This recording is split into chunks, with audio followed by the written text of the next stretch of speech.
Good morning. चलिए आज पढ़ते हैं कोशिका।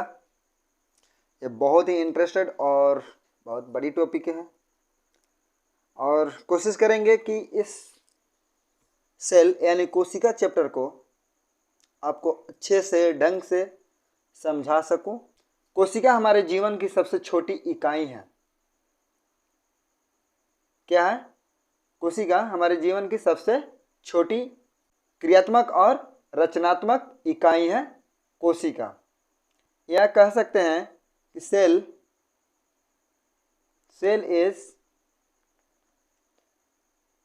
Is basic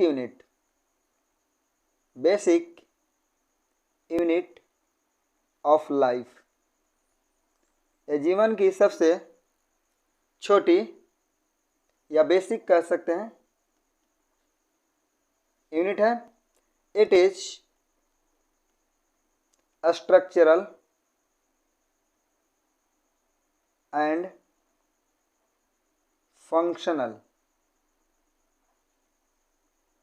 functional unit of life. आप इसे बेसिक यूनिट इसलिए कह सकते हैं कि सारे जीव जंतु इसी से बने हैं। दूसरा वर्ड आता है इसमें स्ट्रक्चरल एंड फंक्शनल। फर्स्ट आता है स्ट्रक्चरल। स्ट्रक्चरल कहने का मतलब कि सेल से ही पूरी बॉडी यानी शरीर बनता है या आकार देता है। यह बॉडी का आकार किससे बनता है? तो सेल से बनता है। एंड फंक्शनल इसलिए कहते हैं फंक्शनल इसलिए कहते हैं कि यह सेल फंक्शन करता रहता है, कार्य करते रहता है। सेल में बहुत सारे काम हैं, सेल के बहुत सारे काम हैं। तो देखेंगे कि सेल का आखिर क्या क्या काम है। सेल वाल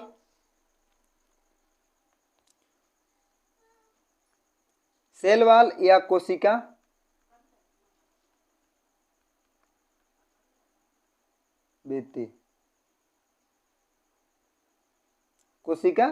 भित्ति देखते हैं, इसे सेल वाल। अब ये सेल वाल जो है किसमें पाया जाता है और किसमें नहीं पाया जाता वो भी देखेंगे, और इसका कार्य क्या है वो भी देखेंगे। तो cell wall is most outer layer of cell. यह सेल का सबसे बाहरी लेयर या परत या कवच कह सकते हैं। यह एक तरह से कवच का काम करता है सेल के लिए। कोशिका का यह कवच ही कहा जाता है। दूसरा एक होता कैसा है? तो यह रिजिड होता है,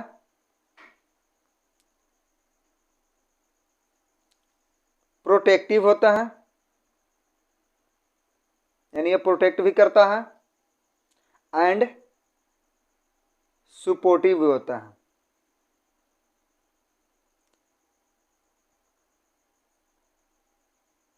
सपोर्टिव भी होता है। अब यह सेल वाल है, यह सभी प्लांट में पाए जाते हैं। सभी प्लांट सेल में पाए जाते हैं। इसके बाद कुछ बैक्टीरिया, फंगी, प्रोटिस्टा, कुछ प्रोटिस्टा में भी ये पाए जाते हैं। कोशिका भित्ति। सेल वॉल किसमें नहीं पाया जाता है? तो यह एनिमल सेल में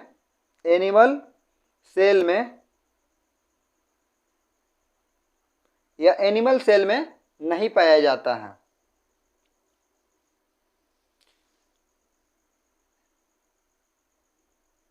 सेल वॉल की जगह सेल मेम्ब्रेन पाया जाता है। मेम्ब्रेन, सेल मेम्ब्रेन पाया जाता है इन एनिमल सेल में। सेकेंड केस फंक्शन देखते हैं, आखिर सेल वॉल का कार्य क्या है। एक नंबर दे लीजिए, it provide protection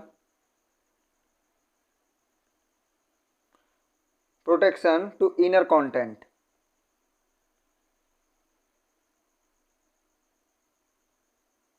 inner content को क्या करता है, यह प्रोटेक्शन देता है। इनर कंटेंट का मतलब जो सेल वॉल के अंदर हैं, सेल वॉल के अंदर भी जितने ऑर्गेनेल्स हैं यानी कोशिका के अंगक हैं, उनको यह क्या करता है, फर्स्ट केस उनको प्रोटेक्शन प्रोवाइड करता है। अब वो प्रोटेक्शन कैसा होता है, प्रोटेक्शन भी ये कर रहा है तो कैसा प्रोटेक्शन कर रहा है, तो first injury, from injury, first injury होने से, second entry of pathogens, entry of pathogens, first कि वो इंजरी से बचा रहा है, यानी जो सेल के अंदर कोशिका अंगक हैं, कोशिका के कुछ अंगक हैं, उन कोशिकाओं के अंगक, उस कोशिका के अंगक को क्या करता है, इंजरी से बचाता है। दूसरा उसमें क्या है कि पैथोजेंस यानी माइक्रो ऑर्गेनिज्म को घुसने से वो क्या करता है, सुरक्षा देता है। सेकंड में देखेंगे फंक्शन में, इट प्रोवाइड मैकेनिकल सपोर्ट, यह क्या करता है कि मैकेनिकल सपोर्ट भी प्रोवाइड करता है। मेंटेन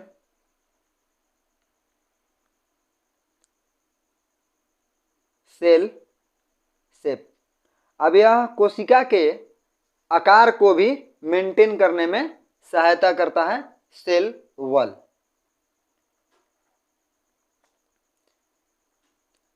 सेल वॉल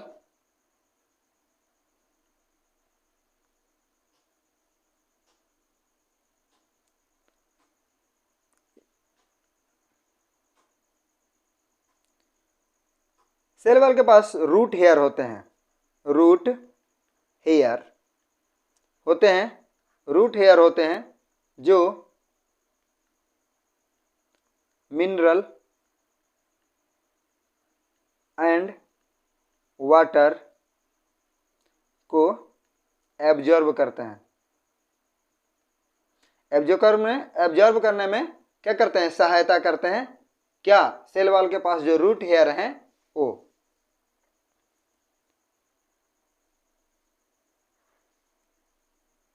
इसके पास, सेल वॉल के पास एक सुबेरिन एंड क्यूटिन प्रेजेंट होते हैं जो इवापोरेट ऑफ वाटर के, इवापोरेट ऑफ वाटर में सहायता करते हैं। अब प्लांट सेल के पास सभी के सभी काम पता चल गया आपको कि आखिर सेल वॉल का काम क्या। फर्स्ट प्रोटेक्शन करना, तो किससे, तो इंजरी और एंट्री ऑफ पैथोजन से। मैकेनिकल सपोर्ट प्रोवाइड करना, maintain cell shape, cell wall has a root hair भी उसके पास है, उस रूट हेयर का काम क्या है, तो मिनरल्स एंड वाटर को एब्जॉर्ब करना, किससे, सोइल से एंड मिट्टी से। उसके पास सुबेरिन और क्यूटिन नामक और भी पदार्थ पाए जाते हैं जिसमें उसका काम है इवापोरेट ऑफ वाटर में। सेल वॉल ये बना किससे होता है,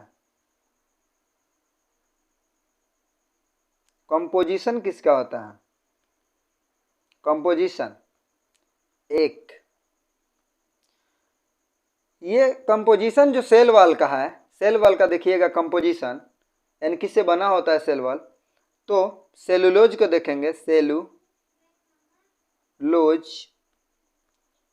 ये 10 to 15% होता है सेल वाल में। दूसरा है hemicellulose, cellulose 5 to 10%। Water इसके पास 60% होता है, 60% अकेले पानी होता है। पेक्टिक सब्सटेंस होते हैं, पेक्टिक सब्सटेंस, ये जो सब्सटेंस है ये 2 to 8% तक होता है। प्रोटीन, सेल वॉल में प्रोटीन भी है जो 2.8% पाया जाता है, और लिपिड भी पाया जाता है। लिपिड की परसेंटेज बहुत रेयर होता है, 0.5% to 3%। ये सेल वॉल का जो कंपोजिशन है, जो सेल वॉल का निर्माण होता है, इससे ही निर्माण होता है। कुछ अदर ऑर्गेनिज्म है, other organism has cell wall, उनके पास भी सेल वॉल है। जैसे किससे बना होता है, इन एल्गी में देख लेते हैं। Algae has cell wall, cell wall made from cellulose, cellulose, galactans and mineral as like calcium carbonate. Second देखेंगे इन फंगी, फंगी में जो होता है most of the member is chitin, chitin से बना होता है, काइटिन से बना होता है। इसे फंगल सेलुलोज के नाम से भी जानते हैं, इसे फंगल सेलुलोज के नाम से भी जानते हैं। अगर फंगी में जो सेल वाल है वो कैसे बना था, काइटिन से बना है, उसे फंगल सेलुलोज के नाम से भी जानते हैं। इन प्रोकारियोटिक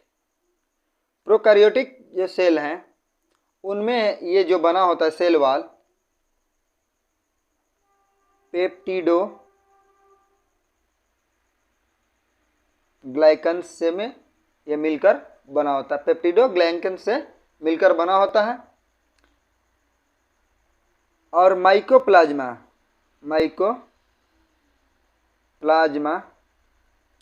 has no cell wall, mycoplasma के पास सेल वॉल होता ही नहीं है। सेल, ये सेल जो शब्द है सेलुला वर्ड से आया है,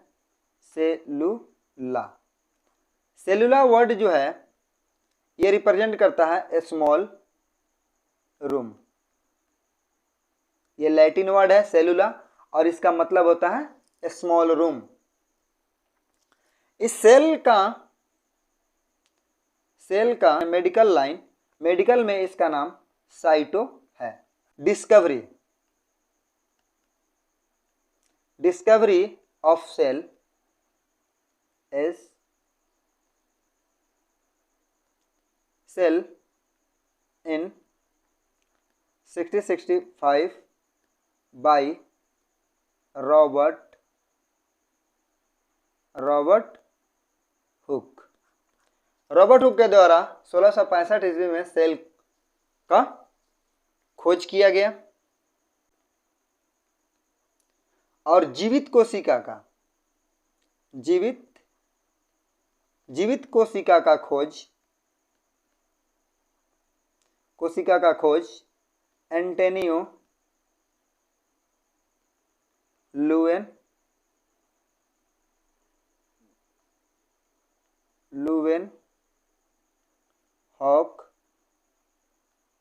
लुवेनहॉक ने किया था। जीवित ये डिस्कवरी यानी सेल का वर्ड, सेल का जो खोज किया गया 1665 में रॉबर्ट हुक के द्वारा, बट यह मृत कोशिका के, तो लेकिन जीवित कोशिका का खोज एंटोनियो लुवेनहॉक ने किया था।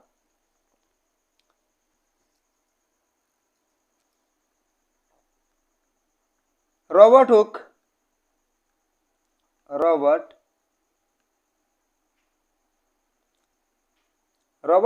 गिव ए बुक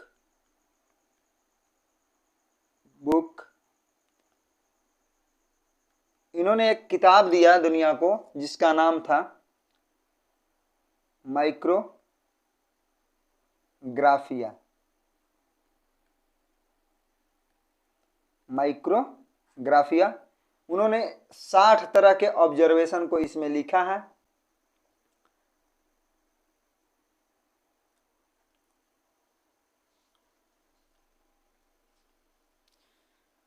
सेल के पास जो आगे आप लोगों को बताया रहा कि सेल के पास कुछ उसके अंगक हैं, उसे ऑर्गेनेल्स कहते हैं। Cell has some organelles, they have separate and unique function। जो कोशिका के पास कुछ ऑर्गेनेल्स हैं, उनका जो ऑर्गेनेल्स हैं they have a separate and unique function. जो कोशिका के अंगक हैं उनका क्या है कि सेपरेट, उनका अलग, और उनका एक अलग यूनिक अनोखा फंक्शन है। Cell study of cell is known as cytology. कोशिका का अध्ययन साइटोलॉजी कहलाता है।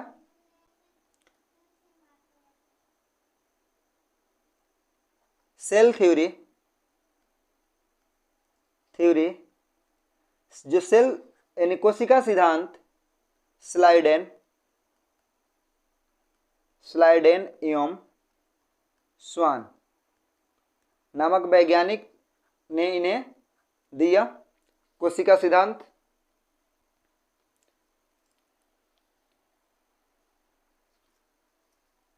सिद्धांत देने के बाद देखेंगे कि आखिर अभी ये कोशिका जो वर्ड है, कोशिका, धरती का सबसे बड़ी कोशिका कौन सी है?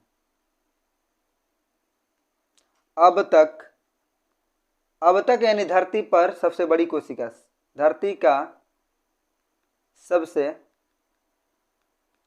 बड़ी कोशिका शुतुरमुर्ग के अंडा है। शुतुरमुर्ग के अंडा दुनिया का अभी धरती पर सबसे जो पाया गया है सबसे बड़ी कोशिका माना गया है। और सबसे छोटी माइकोप्लाज्मा है।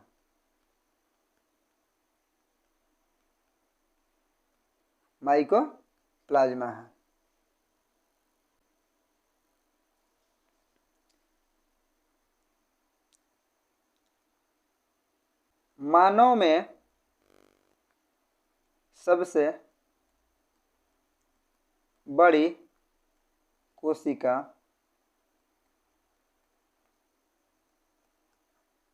फीमेल गैमेट या ओवम कह सकते हैं, अंडाणु भी कह सकते हैं। और वही मानव की सबसे छोटी जो कोशिका है वह स्पर्म है, यानी शुक्राणु।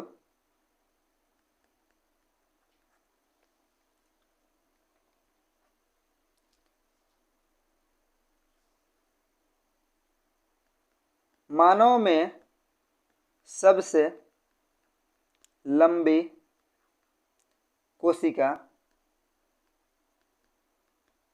न्यूरॉन है। न्यूरॉन क्या है? सबसे लंबी कोशिका न्यूरॉन्स है। और विभाजन के आधार पर देखें, विभाजन के आधार पर देखें तो विभाजन रहित, जिसमें विभाजन नहीं होता है, विभाजन रहित न्यूरॉन्स हो जाएगा। और विभाजन के आधार पर सबसे तेज विभाजन लीवर, मानव लीवर में होता है या जंतु लीवर में सबसे तेज कोशिका विभाजन होता है। सेल ऑर्गेनेल्स में देखेंगे, यानी कोशिका के अंदर पाए जाने वाले जितने कोशिका अंगक हैं वो सेल ऑर्गेनेल्स कहे जाते हैं। जैसे mitochondria, second Golgi body, third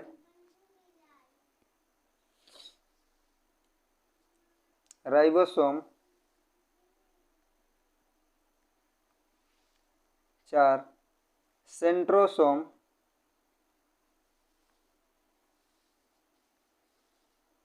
5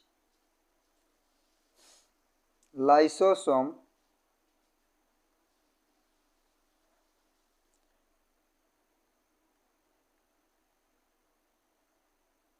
nucleus, 7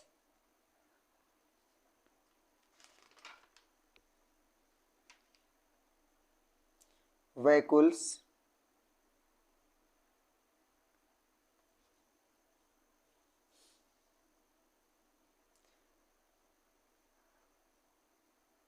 8 endoplasmic reticulum, एक होता है SER और एक होता है RER।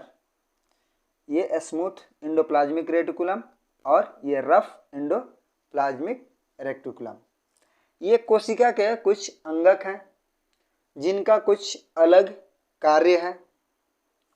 जिस तरह हमारे शरीर में देखेंगे, खाना पचाने का काम कुछ अलग है, सांस लेने का काम कुछ अलग किसी और का काम है, सोचने समझने का कोई और करता है, देखने का कोई और काम करता है।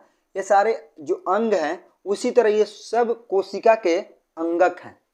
और ये कोशिका के अंगक जो हैं ये सारे मिलकर कुछ न कुछ यूनिक उनका कार्य है। माइटोकॉन्ड्रिया का खोज अल्टमैन ने किया था। अल्टमैन, पहला क्वेश्चन आपका बनता है यहीं से कि माइटोकॉन्ड्रिया का खोज किसने किया था? माइटोकॉन्ड्रिया का खोज अल्टमैन ने किया था। माइटोकॉन्ड्रिया को आखिर पावर हाउस क्यों कहा जाता है? पावर हाउस कहा जाता है।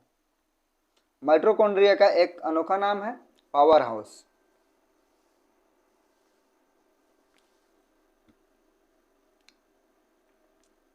सेल में क्रेब्स साइकिल होता है जिसमें 38 ATP का निर्माण होता है। 38 ATP का निर्माण होता है और 38 ATP बराबर ATP इक्वल टू 1 ग्लूकोज का निर्माण होता है। 1 ग्लूकोज का निर्माण होता है। ATP का मतलब एडेनोसिन ट्राइफॉस्फेट।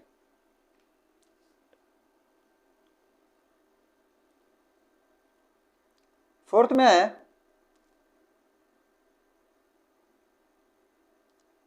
कि माइटोकॉन्ड्रिया के inner layer of mitochondria.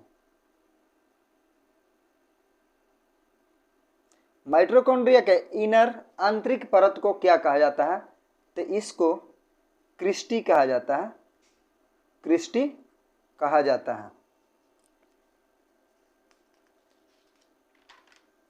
Power house का मतलब, माइटोकॉन्ड्रिया को पावर हाउस क्यों कहते हैं? माइटोकॉन्ड्रिया को देखेंगे पावर हाउस इसलिए कहा जाता है कि इसका काम एनर्जी बनाने का काम है, यानी ऊर्जा बनाने का काम है, इसीलिए इसका ऊर्जा घर कहा जाता है, इसको ऊर्जा घर के नाम से जानते हैं। दूसरी, माइटोकॉन्ड्रिया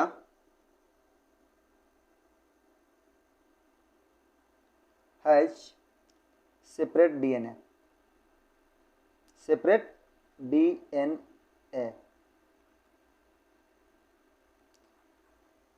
माइटोकॉन्ड्रिया के पास सेपरेट अपना डीएनए होता है। क्वेश्चन आपसे पूछ सकता है कि किस कोशिका अंग के पास से केंद्रक के अलावा भी डीएनए होता है, तो आप इसको आंसर दे सकते हैं माइटोकॉन्ड्रिया। गोल्जी अपार्टस या गोल्जी बॉडी कह दीजिए, गोल्जी बॉडी। इनका खोज कैमिलो गोल्जी द्वारा किया गया था, कैमिलो गोल्जी द्वारा किया गया था। यह पूरे कोशिका में यह गोल्जी बॉडी क्या कहता है, गोल्जी बॉडी यह ट्रांसपोर्ट का काम करता है, ट्रांसपोर्ट को काम करता है। यानी कहने का मतलब कि गोल्जी बॉडी जिस जगह को जितनी ऊर्जा या प्रोटीन की आवश्यकता है वो सप्लाई गोल्जी बॉडी करता है। यानी हाथ को कितनी प्रोटीन की ज़रूरत है, या अभी आप पैर को कितनी चाहिए, या क्या करता है स्पेसिफिक पॉइंट पर जिसको जितनी ऊर्जा की रिक्वायरमेंट होगी, यह क्या करेगा, गोल्जी बॉडी ही उसको ट्रांसपोर्ट करता है। यह ऊर्जा को भी ट्रांसपोर्ट करके वहां देता है कि भाई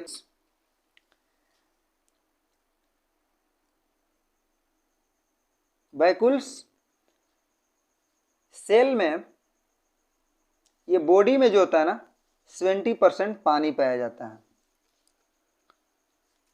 आप देखे होंगे, पढ़े होंगे कि मानव शरीर में पानी का परसेंटेज कितना है, तो 70% है। तो ये सेल में ये पानी जो है कहाँ पाया जाता है, तो ये सेल में ही पाया जाता है। 60% आपको पहले ही बताया मैंने, वाटर 60% पाया जाता है सेल के अंदर। ये क्या है, स्टोर करते हैं। स्टोर करने का काम क्या है, स्टोर करने का काम, पानी स्टोर करने का काम वैक्यूल्स को है। इसका क्या काम है, वैक्यूल्स को जो है, वैक्यूल्स जो हैं ये दो तरह के होते हैं।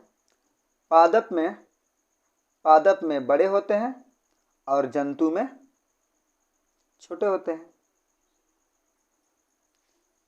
ठीक है। सेंट्रोसोम तारक का है। सेंट्रोसोम का खोज बोबरी ने किया था। सेंट्रोसोम यह कोशिका विभाजन करता है। इसका काम क्या है, इसका काम है कोशिका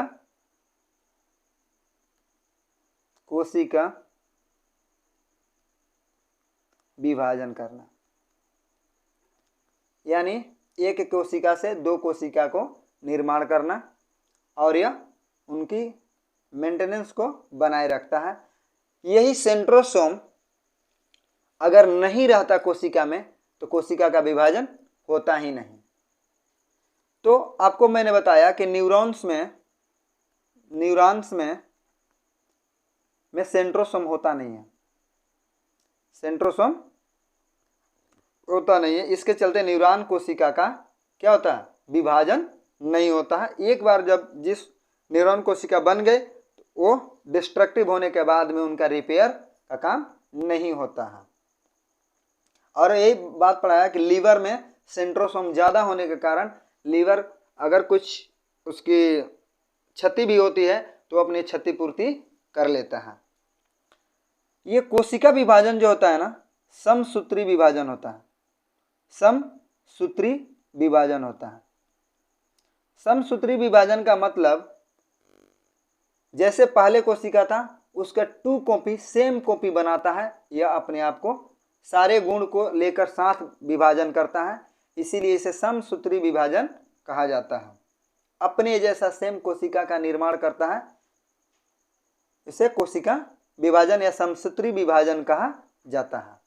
न्यूक्लियस यानी केंद्रक।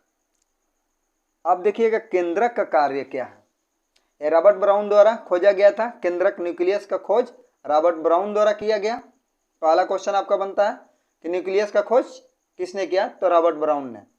अब इसे ब्रेन ऑफ सेल भी कहा जाता है, ब्रेन ऑफ सेल, या कुछ लोग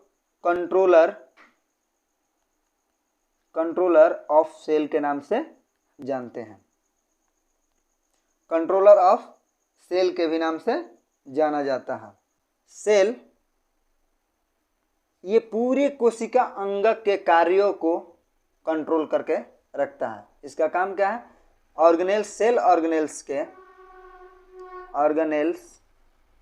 के कार्य को देखना और तरीके बस से उन पर कंट्रोल बनाए रखना किसका काम है, न्यूक्लियस का काम है।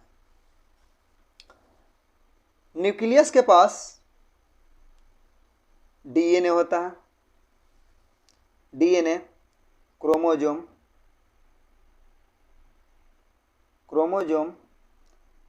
इसके बाद जीन पाया जाता है। क्रोमोजोम की सबसे बेसिक इकाई क्या है, तो जीन है। डीएनए का कार्य क्या है, डीएनए का कार्य पूरे बॉडी स्ट्रक्चर का रिकॉर्ड रखना। भैंस का बच्चा भैंस ही हो, मतलब आगे चलकर उसका शकल, उसका नाक कान जैसा भैंस के ही जैसा हो, ये सारा जो डाटा उसका रिकॉर्ड हो वो कौन रखता है, तो डीएनए के पास होता है। वो मनुष्य में हो या कोई जंतु में हो या कोई वायरस या बैक्टीरिया में हो, न्यूक्लियस जो बना होता है 80% प्रोटीन का बना होता है। 80% प्रोटीन होता है, 10% डीएनए हो गया, और अदर जो है 10% अदर मटेरियल्स हो गया। राइबोसोम का खोज पैलाडे ने किया था। पैलाडे नामक वैज्ञानिक ने राइबोसोम का खोज किया। राइबोसोम यानी यूकैरियोटिक और प्रोकैरियोटिक ने एक कोषीय और बहुकोषीय दोनों सेल में पाया जाता है। तो इसको कोफिशिएंट सेडिमेंटेशन कोफिशिएंट के आधार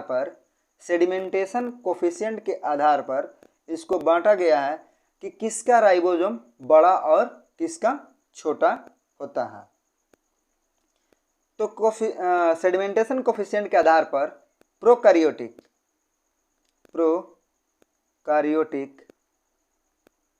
कोशिका का 20S यानी 20S का मतलब सेडिमेंट 20, और यूकैरियोटिक यानी बहुकोषीय कैरियोटिक का 80S होता है। यह छोटा हो गया और यह बड़ा हो गया। राइबोसोम को प्रोटीन फैक्ट्री के नाम से भी जाना जाता है। प्रोटीन फैक्ट्री यानी कि यह प्रोटीन को निर्माण करना इसका मुख्य कार्य होता है। और इसी में कन्फ्यूजन आता है आरएनए, रिबोन्यूक्लिक एसिड का, इसका काम क्या है, तो इसका काम प्रोटीन का संश्लेषण करना होता है। प्रोटीन का संश्लेषण करना इसका काम होता है। लाइसोसोम, सेल कोशिका का सबसे बड़ा डॉन अगर कहिए तो लाइसोसोम है। लाइसोसोम ये सबसे बड़ा और यूनिक ऑर्गेनेल्स है सेल का। अगर ये डिस्टर्ब हुआ ना तो पूरी कोशिका तहस नहस हो जाती है। लाइसोसोम का खोज डी डुवे नामक वैज्ञानिक ने किया था 1955 में। 1955 में इनका खोज हुआ। और इनका काम क्या है, लाइसोसोम का काम क्या है, तो टूटे फूटे या मृत कोशिका को सफाई करना, मृत कोशिका को सफाई करना। जैसे मान लीजिए आपका घर गंदा हो जाता है तो आप क्या करते हैं, झाड़ू लगा देते हैं। उसी तरह यह लाइसोसोम जब कोशिका के कोई अंगक मर जाता है या काम करना बंद कर देता है तो उसको क्या करता है, मार के उसको समाप्त कर देता है। और मारने वाला उसके पास हथियार जो है उसको हाइड्रोलाइटिक एंजाइम कहते हैं। हाइड्रोलाइटिक एंजाइम कहते हैं। हाइड्रोलाइटिक एंजाइम उसके पास पाया जाता है जिसका पीएच जो वैल्यू होता है 3 से 5 होता है। और ये बहुत ही स्ट्रॉन्ग एंजाइम होता है जिसके चलते क्या करता है लाइसोसोम, वो सारे ऑर्गेनेल्स जो डिस्टर्ब रहते हैं या काम नहीं करते हैं या मृत हो जाते हैं उनको क्या करता है, सफाई कर देता है। यह किसी को भी पचाने में सक्षम है। ये हाइड्रोलाइटिक एंजाइम जो है किसी को भी मारने में या उसको समाप्त करने में सक्षम है। अब ये लाइसोसोम का निक नेम जो है, निक नेम एटम बम भी कहा जाता है। एटम बम के भी नाम से जानते हैं। और सबसे कॉमन क्वेश्चन पूछा जाता है आत्महत्या की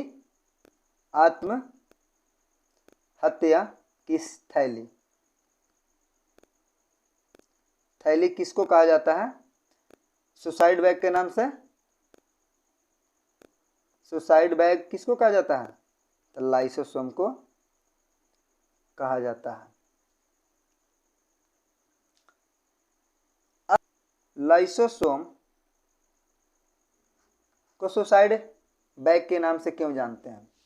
जब कोशिका के अंदर बहुत सारे कोशिका अंगक डिस्टर्ब हो जाते हैं या मृत हो जाते हैं तो उनको सफा करने के लिए ये लाइसोसोम जो है ना, लाइसोसोम क्या करता है कि अनकंट्रोल्ड हाइड्रोलाइटिक एंजाइम का उपयोग करता है जिसके चलते ये भी समाप्त हो जाता है। खुद हाइड्रोलाइटिक एंजाइम के साथ साथ क्या होता है, ये भी कुछ डिस्टर्ब हो जाता है।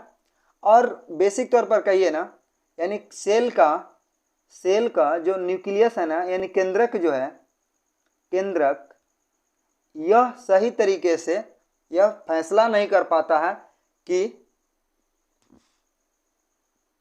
हमें क्या करना है और हम क्या कर नहीं पा रहे हैं। जब ये स्थिति आती है, यानी कहीं पर कट छट जाता है पूरे बॉडी में, तो वहाँ पर कि क्या होता है, ये केंद्रक भी डिस्ट्रॉय हो जाता है। केंद्रक के साथ साथ बहुत सारे उसके ऑर्गेनेल्स भी साथ साथ डिस्टर्ब होते हैं। उस कंडीशन में यह लाइसोसोम क्या करता है कि खुद को ही डिस्ट्रॉय कर लेता है, जिसके चलते क्या होता है, पूरी वो सेल समाप्त हो जाता है। और इसी प्रोसेस के कारण लाइसोसोम को सुसाइड बैग के नाम से जाना जाता है। लाइसोसोम जो है ना, नहीं पाया जाता है ब्लड में। लाइसोसोम ब्लड में नहीं पाया जाता है और इसीलिए आरबीसी का लाइफ साइकिल जो है कितना है, वो 120 डेज है।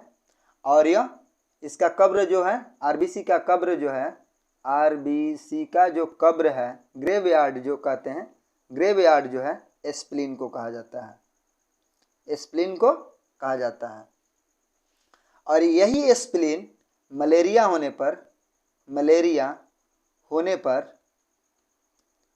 पर डिस्टर्ब होता है, स्प्लीन प्लीहा डिस्टर्ब हो जाता है।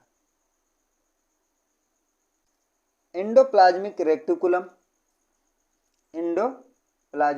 रेक्टिकुलम अंतःप्रदत्त जालिका, यह दो तरह का होता है। एक होता है SER और एक होता है RER। इसका कॉमन फैक्टर है यह स्मूथ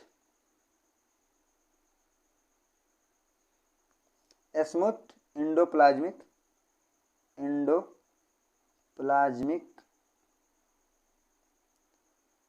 रेक्टिकुलम और यह रफ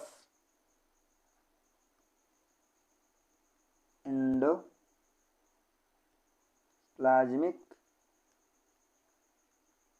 रेक्टिकुलम। अब इसे स्मूथ और इसे रफ क्यों कहा जाता है? इंडोप्लाज्मिक को कंकाल सेल के यानी कोशिका के कंकाल के नाम से भी जाना जाता है। कोशिका के कंकाल के भी नाम से जाना जाता है। यह स्केलेटन है किसका? ये सेल का स्केलेटन के नाम से जाना जाता है। यह शेप प्रोवाइड भी बनाए रखता है। यह शेप को बनाए रखने में बहुत मदद करता है एंडोप्लाज्मिक रेटिकुलम। अब स्मूथ को SER को स्मूथ क्यों कहा जाता है? तो इसका काम होता है फैट का निर्माण करना। क्या करना? फैट का निर्माण करना। और दूसरा है ये RER, इसका काम है रफ। इसके पास जो है इधर से जब एंडोप्लाज्मिक रेटिकुलम है, इस पर क्या क्षेत्र में राइबोसोम पाए जाते हैं। इसके ऊपर में क्या है? राइबोसोम इस तरह से इस तरह चिपके रहते हैं, जिसके चलते यह खुरदुरा दिखता है। खुरदुरा यानी रफ। तो इसके कारण रफ एंडोप्लाज्मिक को क्या कहा जाता है? प्रोटीन निर्माण में सहायता करना कहलाता है। प्रोटीन निर्माण में कार्य करता है। प्रोटीन निर्माण तो ये तो करता नहीं है, करता कौन है? तो राइबोसोम का काम है प्रोटीन का निर्माण करना। और राइबोसोम इसी के पास है, तो इसीलिए इसको भी हम कह देते हैं कि चलो भाई तुम्हारे चलते प्रोटीन निर्माण होती है, तुम्हारे चक्कर में, इसके चक्कर में इसे भी कहा जाता है कि प्रोटीन निर्माण में सहायता करता है। साइटोप्लाज्म कोशिका द्रव और जीव द्रव।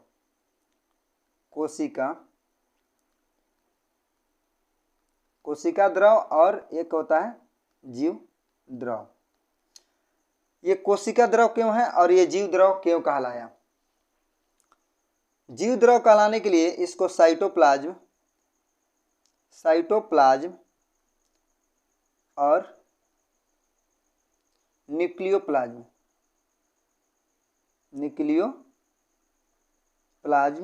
की आवश्यकता होगी। ये दोनों मिलकर यह कोशिका अंगक के कोलिजन से बचाना। पहला काम क्या करना?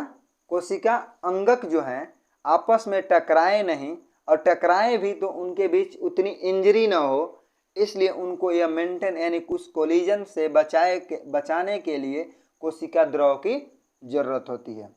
और इसका खोज पुरकिंजे नामक वैज्ञानिक ने किया था। किसने किया था? पुरकिंजे नामक वैज्ञानिक ने इसका खोज किया था। और जितने भी रिएक्शंस हैं कोशिका के अंदर, जितने भी रिएक्शंस हैं, ये किस में होता है? साइटोप्लाज्म में होता है। और ये होता कैसा है? तो कलर लेस होता है, या कलर लेस होता है। ये कोशिका द्रव अगर नहीं होता, तब क्या होता? कोशिका द्रव नहीं होता तब क्या होता? कोशिका द्रव जब नहीं होता तो जीव द्रव का निर्माण ही नहीं होता, और उनको जीने की भौतिक जो कोशिका को जिंदा रखने का जो भौतिक इकाई है वो जीव द्रव तो ही है। इसी कारण तो कोशिका जिंदा रहता है, इसीलिए इसे या जीव द्रव के नाम से जानते हैं। और कोशिका द्रव का काम कोशिका अंग को कोलिजन से बचाना। और इसका कलर, तो इसका कोई कलर नहीं होता, यह कलरलेस होता है।